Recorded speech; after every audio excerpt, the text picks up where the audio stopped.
नमस्ते माझ्या सर्व महाराष्ट्रातील भगिनींना. जय महाराष्ट्र.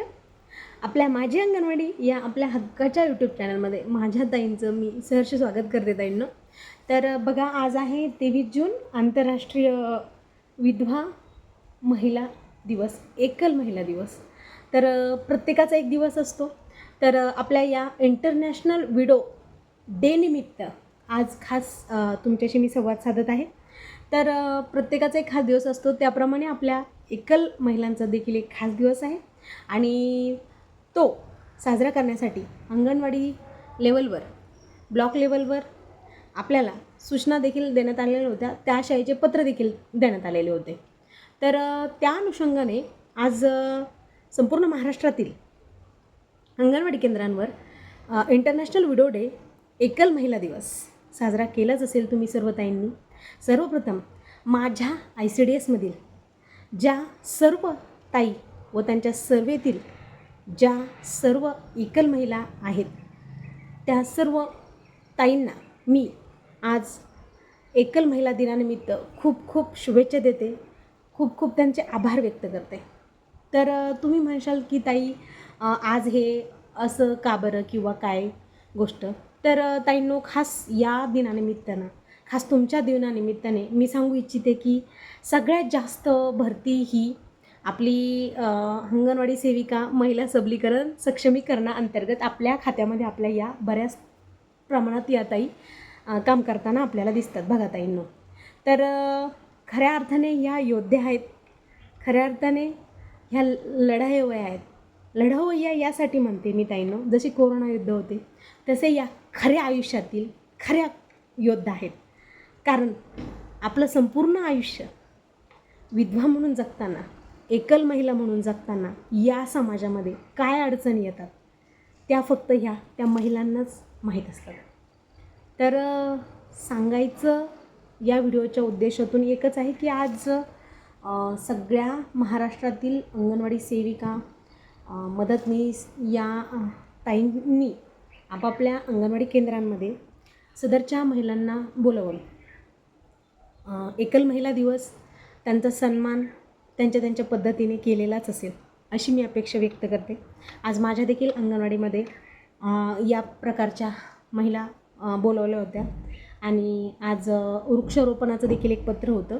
तर त्या पण आशयाचं आम्ही कार्यक्रम घेतलेला आहे. पाऊस थोडासा पडायला सुरुवात झालेली आहे, तर त्या आशय अनुषंगाने आज थोडं वृक्षारोपणाचे ग्रामपंचायततर्फे आम्हाला रोपटे उपलब्ध झाले होते. तर वृक्षारोपण देखील आम्ही आज केलेलं आहे.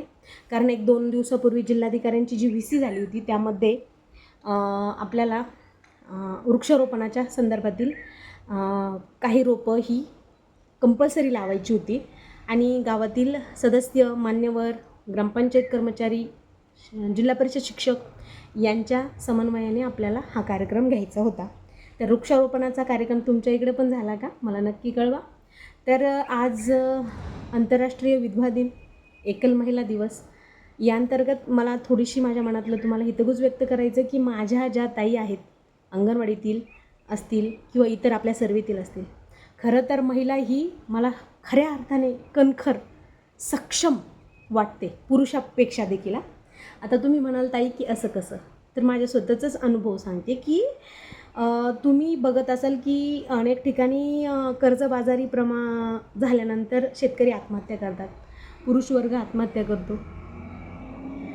कुठल्याही गोष्टीचं टेन्शन आलं, आता भरपूर मीडियावर बातमी फिरत आहे की एक सोलापूर येथील जिल्हा परिषद शिक्षक होते, शेअर बाजारामध्ये 80 लाख रुपये, काही कोट्यवधी रुपये त्यांनी गुंतवले आणि ते लॉसमध्ये गेले. त्यानंतर त्यांनी त्यांचं कुटुंब संपवून स्वतःला देखील संपवलं. तसेच अजून पण देखील अनेक घटना आहेत की व्यापारी लोकांनी आपल्या स्वतःचं जीवन संपवलं. आणि असं करत असताना त्यांच्या त्या कुटुंबावर, त्यांच्या लेकराबाळांवर काय वेळ येणार आहे हा विचार त्या पुरुषांनी कधीच केला नसावा. कारण जर हा विचार त्यांनी केला असता तर त्यांनी आत्महत्या कधी केल्याच नसत्या. आपल्या ताई, आपली स्त्रिया ज्या एकल महिला आहेत त्यांच्या देखील मनात हा विचार आला असेल, परंतु त्यांनी आपल्या लेकराबाळांकडे बघून कधी हार मानली नाही. अक्षरशः नोकरी करणारी महिला असेल किंवा लोकांची धुणी भांडी करणारी महिला असेल किंवा ICDSमध्ये अंगणवाडी सेविका असतील, मदतनीस असतील आणि रोजंदारीने शेतात काम करून जगणारी मजूर महिला असेल, ती महिला खऱ्या अर्थाने सक्षम सबल आहे असं म्हणायला हरकत नाही. स्वतःच्या भावनांची होळी करून आपल्या लेकराच्या चेहऱ्यावर हसू फुलवायचं सामर्थ्य फक्त या एकल महिलांमध्ये आहे. स्वतःच्या आयुष्याचा विचार न करता लेकराबाळांच्या आयुष्याचा विचार करणारी स्त्री मला खऱ्या अर्थाने ताकदवान वाटते आणि या ताकदवान ताईंचा आज दिवस आहे. या ताकदवान ताई माझ्या अनेक सेविका आहेत, मदतनीस ताई आहे. याचा मला अभिमान आहे की आपल्या कुटुंबाला या संकटातून, या अडचणीतून सुद्धा बाहेर काढताना ती संघर्ष करत असते. आयुष्यभर आपल्या लेकराबाळांसाठी लढते, कमवते आणि मुलांचं शिक्षण करते, पण कधीच आत्महत्येचा विचार करत नाही. आज त्या स्त्रीशक्तीचा सन्मान करणं काळाची गरज आहे. तर ICDSमध्ये काम करताना आपल्याला अनेक गोष्टींना आव्हानं आहेत. आपल्या महिला सिंगल जरी असल्या तरी आपल्या महिलांना ICDSतर्फे अनेक कामं लावली जातात. आता बघा, वेगवेगळ्या योजना असतात, त्यांचं तर आपल्याला काही नवीन सांगायला नको. आता मातृवंदन योजना होती, ती पण एक नव्याने आली. रोज एक नवीन परिपत्रक पडतं. दुपारी 2ला 4ला अंगणवाडी सुटल्यानंतरसुद्धा दिवसभर व्हॉट्सअपला परिपत्रक पडत राहतात. दिवसभर आणि रात्रीसुद्धा उशिरापर्यंत परिपत्रक पडतात आणि त्याची अंमलबजावणी ही लगेच दुसऱ्या दिवशी करायची असते. आता बघा, 2-3 दिवस झाले, 20 तारखेच्या अगोदरच सांगितलं होतं की 23 तारखेला एकल महिला दिन साजरा करायचा आहे. महिलांना समुपदेशन करायचं आहे, बचत गटाची माहिती द्यायची आहे आणि त्यानंतर 1-2 दिवसात लगेच पत्र पडलं की वृक्षारोपण करायचं आहे. सप्टेंबर महिना आला की पोषण पंधरवडा करायचा आहे. अनेक गोष्टी आहेत, अनेक योजनांची कामं आहेत, परंतु यासाठी कुठलंही अनुदान नसतं. यासाठी कुठलाही कर्मचाऱ्यांना खर्च करण्यासाठी तरतूद नसते.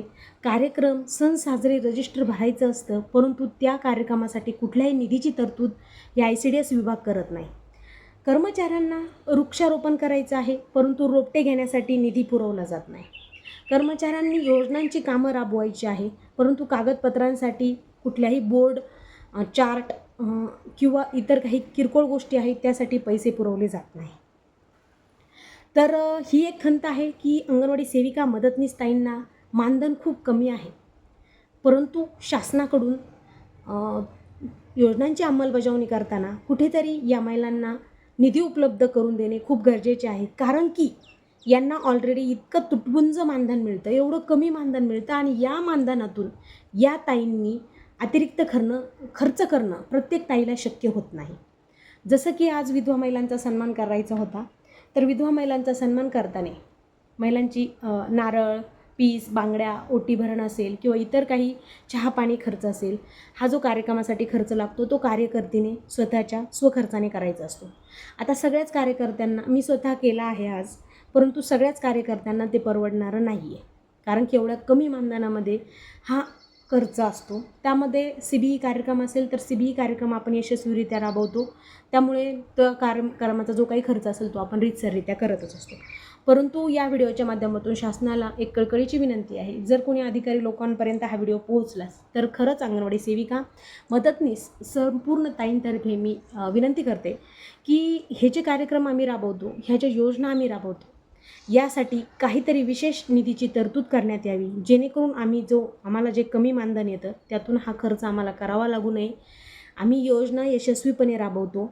तुमच्या प्रत्येक योजना ह्या आम्ही तळागाळापर्यंत पोहोचवतो, त्या लाभार्थ्यापर्यंत पोहोचवतो, परंतु ह्या योजना तिथं कुठपर्यंत पोहोचवत असताना जी आर्थिक झळ आम्हाला सोसावी लागते ती प्रत्येक ताईला परवडण्यासारखी अजिबात नाही आहे. म्हणून या योजनांचा खर्च, या योजनांसाठी लागणारी सामग्री, साहित्य आणि निधी हा शासनाने वेळोवेळी सेविकांना पुरवला पाहिजे, मदतनीसांना पुरवला पाहिजे, जेणेकरून या कार्यक्रमाची यशस्वीता पूर्ण करण्यासाठी कुठलीही कसर पडणार नाही. तर आज महिला आंतरराष्ट्रीय विडो डे म्हणजेच आंतरराष्ट्रीय विधवा दिनानिमित्त माझ्या संपूर्ण महाराष्ट्रातील ज्या ताई एकल महिलांचं जीवन जगताय, त्यांना खडतर आयुष्य जगताय, त्यांचा देखील आज सन्मान होणं गरजेचं आहे. कारण त्यांचा जो त्याग आहे तो शब्दात सांगता येण्यासारखा नाही आहे. कारण की असं असतं, जेव्हा घरातील करता माणूस जातो तेव्हा लेकरांची सगळी जबाबदारी आपल्या ताईंवर पडते आणि ती जबाबदारी ती अतिशय चोखपणे पार पडते, आपल्या कुठल्याही भावनांचा विचार न करता. त्यामुळे समाजाने पण त्यांना उपेक्षित ठेवू नये. समाजाने पण त्यांना हळदी कुंकू असेल, इतर सण समारंभ असेल, इतर धार्मिक कार्यक्रम असेल, यामध्ये आपल्या या ताईंचा समावेश करून घेणं गरजेचं आहे. पारंपरिक रूढी परंपरा यांना फाटा देऊन या ताईंना प्रत्येक कामात प्रत्येक कार्यात समाविष्ट करून त्यांना मान सन्मान देणं गरजेचं आहे. कारण या पिढ्या घडवण्यामध्ये, या संघर्षमय पिढ्या घडवण्यामागे माझ्या ताईंचा खरा त्याग आहे आणि त्या त्यागाची किंमत त्यांना आयुष्यभर मोजावी लागते. कुठल्याही चूक नसताना आयुष्यभर त्यांना ती शिक्षा भोगावी लागते. परंतु या समाजाचं एक कर्तव्य आहे की त्या स्त्रियांकडं मान सन्मानाने बघितलं जावं, त्यांना देखील आनंददायी आणि हक्काचं स्वाभिमानी जीवन जगता यावं. यासाठी सगळ्या समाजाने देखील प्रयत्न करणं गरजेचं आहे. कारण घरातील कर्ता पुरुष गेल्यानंतर त्या कुटुंबाची काय अवस्था होते हे ज्या कुटुंबावर वेळ येते त्याच कुटुंबाला कळतं. माझ्या ताई ह्या त्यांच्या घरातील बाप गेल्यानंतर बापही होतात, आई होतात आणि आईच्या पदराखाली लेकरं झाकली जातात. तसंच पण आई गेल्यानंतर बाबाला बापसुद्धा होता येत नाही, अशी वाईट अवस्था असते. म्हणून माझ्या ह्या स्त्रिया खरंच कणखर आहेत. आज आंतरराष्ट्रीय दिनानिमित्त पुन्हा एकदा माझ्या या सर्व ताईंना मी खूप खूप शुभेच्छा देऊ इच्छिते. ज्या ICDSमध्ये कार्यरत आहे, ज्या ICDSच्या बाहेर आहेत, त्या सर्व ताईंना आज एकल दिनाच्या खूप खूप शुभेच्छा देते. आणि या व्हिडिओच्या अंतर्गत ICDS योजनेमधील माझ्या ताईंना जी हेळसांड होते, माझ्या ताईंची जी या योजनेमार्फत दबाव येतो आणि अतिरिक्त कामांचा भार होतो, त्याचासुद्धा शासनाने कुठेतरी दखल घेऊन या प्रकारच्या कार्यक्रमांची अंमलबजावणी करताना कुठलंही दडपण, कुठलाही दबाव न आणता, कुठलीही सक्ती न करता जर कार्यक्रम यशस्वीता राबवायची असेल तर भरघोस निधीची तरतूद करावी आणि योजना यशस्वीतासाठी सहकार्य करावं, एवढीच एक अपेक्षा. व्हिडिओमधील विचार आवडले असेल ताई नक्की कमेंट करा आणि तुम्हाला याबद्दल काय वाटते नक्की कमेंटमधून सांगा. तोपर्यंत भेटूया पुढच्या व्हिडिओमध्ये. व्हिडिओ आवडल्यास नक्की शेअर करा. धन्यवाद. जय महाराष्ट्र माझ्या सगळ्या ताईंना.